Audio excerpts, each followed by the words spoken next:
Overcoming Anger by reciting 1 Corinthians 13, 4-7 to yourself, a practical approach.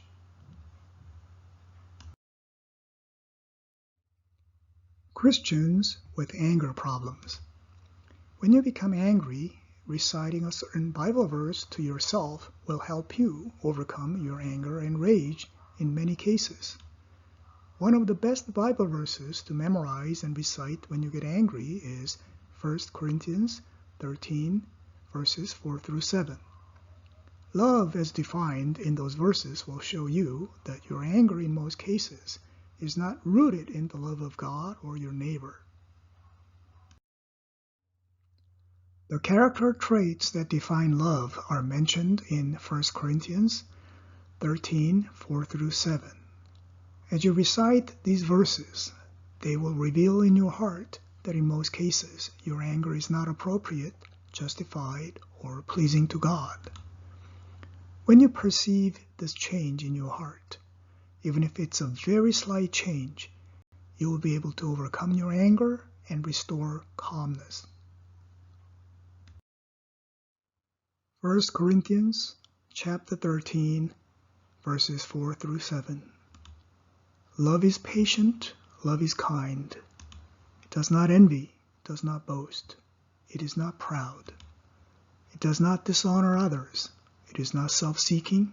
It is not easily angered. It keeps no record of wrongs. Love does not delight in evil, but rejoices with the truth. It always protects, always trusts, always hopes, always perseveres. When you're angry, it is hard to recite a Bible verse. The problem is that you usually do not have a poise to recite a Bible verse because the anger overwhelms your mind.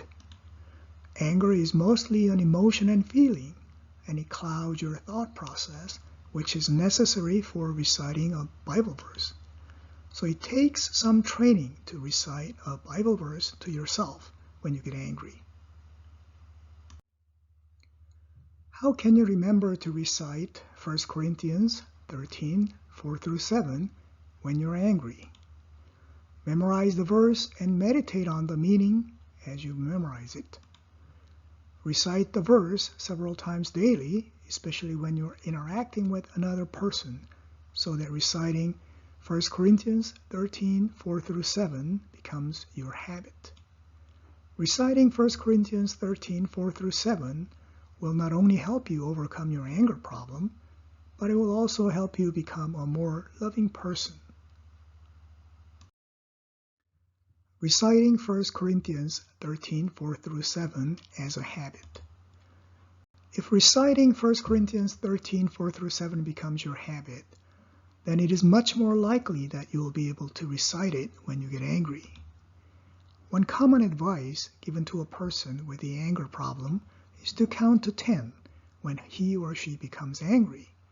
If you're a Christian, why not try reciting 1 Corinthians 13, 4-7 instead of counting to 10? What about the righteous anger? In some cases, you believe that your anger may be justified. What do you do then? You should still recite 1 Corinthians 13, 4-7 to yourself to determine whether your anger is rooted in the love of God and the love of your neighbor.